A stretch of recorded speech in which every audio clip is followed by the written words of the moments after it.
हर हर महादेव शंभो। समस्त जीव मात्र को कोटि कोटि प्रणाम। आज हम शराब पीना सही है या गलत है, पौधों को काटकर अपने उपयोग में लेना सही है या गलत है, इसका एक सूक्ष्म विश्लेषण करेंगे।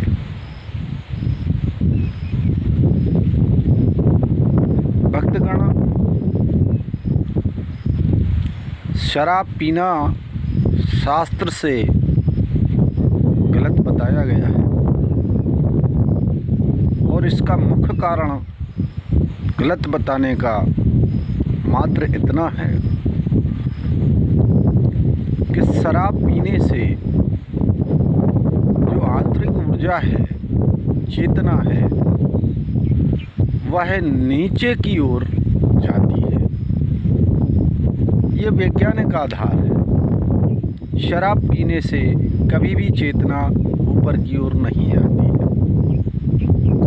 आधार उसका ये है कि शराब पीने के बाद मस्तिष्क की जो प्रक्रिया है वह 80% शांत हो जाती है, बेहोशी की अवस्था में जाती, केवल 20% शेष बचती है। तो जो चेतना ऊपर जाती तो हमारा जो पूरा मस्तिष्क है वह पूरी तरह से कार्य करता, लेकिन शराब पीने के बाद वह चेतना की प्रक्रिया को नीचे की ओर ले जाता है और मस्तिष्क की ओर वह चेतना प्रवाह नहीं करती है। चेतना का स्वरूप हमारे शरीर में उसी प्रकार है जो चक्रों में बताया गया है। मूलाधार चक्र से सहस्त्रार तक हमें जाने के लिए चेतना को क्रमशः उठाना पड़ता है। तो बंधुओं, भक्तों, दिव्यमयी माताएं, बहनों, शराब केवल एकमात्र जल नहीं है। शराब पीने से हमारे अंदर जो क्रंदन पैदा होता है, उत्तेजना पैदा होती है, उस उत्तेजना से जो मानसिक प्रक्रियाएं हैं वे तामसिक हो जाती हैं। क्रोध का आना, अवसाद का बढ़ना, चिंताओं का बढ़ना, उद्विग्नता आ जाना, ये सभी चीज़ों को मानसिक रूप पर जाकर, मस्तिष्क के रूप पर जाकर वहाँ ट्रिगर करती हैं, उनको दबाती हैं। और जब उनको ट्रिगर करती हैं, उस बटन पे हाथ रखा जाता है तो पीने वाले व्यक्ति का स्वभाव उन्हीं निर्देशों का पालन करने लगता है जिन बटनों को दबाया गया है। ये पूरी तरह से एक सुपर कंप्यूटर है। ध्यान देना, ये पूरी तरह से सुपर कंप्यूटर है। हमारा पूरा शरीर एक सुपर कंप्यूटर है और इसका हेड जो है, मस्तिष्क जो है, उसका पूरा संचालन करता है। तो हमें इस कंप्यूटर में शराब नाम का वायरस प्रवेश नहीं कराना। यही कारण था, हमारे प्राचीन ऋषियों ने, हमारे पूर्वजों ने जो हमें बताया था वो ऐसे नहीं बताया था। पूरी दुनिया में पाश्चात्य संस्कृति में अनेक खोजें हुई हैं बाह्य रूप से, लेकिन सबसे ज़्यादा खोजें भारतवर्ष में हुई हैं आंतरिक स्वयं के ऊपर। हमारे शरीर के ऊपर सबसे ज़्यादा खोजें विश्व में किसी देश में नहीं हुई है। कोई भी देश ऐसा नहीं है जहाँ पर आंतरिक खोजें की गई। केवल मात्र जो है हमारे देश में हमारे ऋषियों ने, हमारे पूर्वजों ने जो खोजें की हैं उनमें शराब को अलग रखा गया है। चूँकि शराब को आज के परिवेश में, आधुनिक परिवेश में ऐसा माना जाता है कि उसमें तो कोई हत्या नहीं है, उसमें तो कोई ऐसा वो नहीं है जिससे कि हमें पाप लगे। लेकिन शराब को पाप की श्रेणी में इसीलिए रखा गया है क्योंकि शराब पीने के बाद हम जो है भजन नहीं करते हैं। शराब पीने के बाद हमारी मानसिक स्थिति जो होती है बहुत ही औद्योगिक और तामसिक होती है। तो बंधु, शराब का जितना भी विश्लेषण आपको मैं बता रहा हूँ, उसका बारीक विश्लेषण आप विज्ञान के माध्यम से भी समझ सकते हैं। और भी मादक पदार्थ हैं, शराब अकेला ही नहीं, और भी अन्य मादक पदार्थ हैं जो इस युग में नहीं थे, आज के युग में है। उन मादक पदार्थों की भी यही प्रक्रिया है, यही संरचना है, यही क्रम है। तो शराब पीना एक अन्वेषण का विषय इस तरह से नहीं बनता। शराब पीने वाले की स्थिति को अगर हम जब देखेंगे और उसका मूल्यांकन जब हम करेंगे तो हमें पता चलेगा कि जो हमारे ऋषि मुनि थे, पूर्वज थे, उन्होंने सही और सटीक सार्थक जानकारी हमें उपलब्ध कराई। इसमें शास्त्रों में अगर ये लिखा गया है कि ये पाप है, तो पाप का क्रम भी वहीं से चालू होता है। आप मूल्यांकन कर लीजिए किसी शराबी का, तो आपको पता चल जाएगा कि शराब पीने के बाद जो पाप वृत्ति का निर्माण तो होता ही है। तो उस तरह से उस शराब को हमने अलग रखा है। शराब पीने वाले व्यक्ति के अंदर जो है अवचेतन भाव जो होते हैं, उनमें अलग अलग प्रकार की भावनाएं प्रस्फुटित हो जाती हैं। मान लीजिए कामुक भावना है, वो प्रकट हो जाएगी।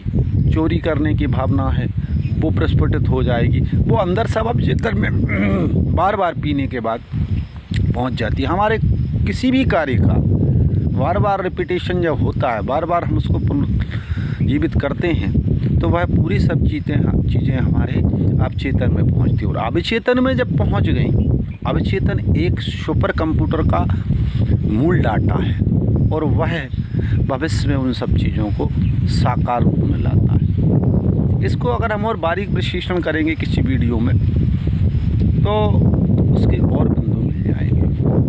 अब आते हैं, किसी ने एक ने पूछा था, क्या हमारे भोजन में जो वनस्पति खाते हैं वह भी वृक्षों से लेते हैं, तो वह भी तो एक हिंसा के रूप में आती है। मांस खाने से संबंध था उस बात का कि अगर मांस खाने से अगर पाप है और गलत है तो वनस्पति में भी जीवन है और वनस्पति से भी हम खाते हैं। बंधुओं, ये बात सर्वथा गलत है। हमारे पूर्वजों ने, ऋषियों ने, अगर सात्विक वृत्ति की आप बात करें तो दूध, दही, घी और वो फल, वो अनाज जो वृक्ष से पक चुका है, उसकी बिल्कुल सात्विक वृत्ति की बात कर रहा हूँ मैं। अगर आप सात्विक वृत्ति में अगर आप जाते हैं तो सात्विक वृत्ति यही कहती है कि जो अनाज पक चुका है, जो फल पक चुका है, जो वनस्पति पक चुकी है, उसको हम अपने आहार में लें, भोजन में लें।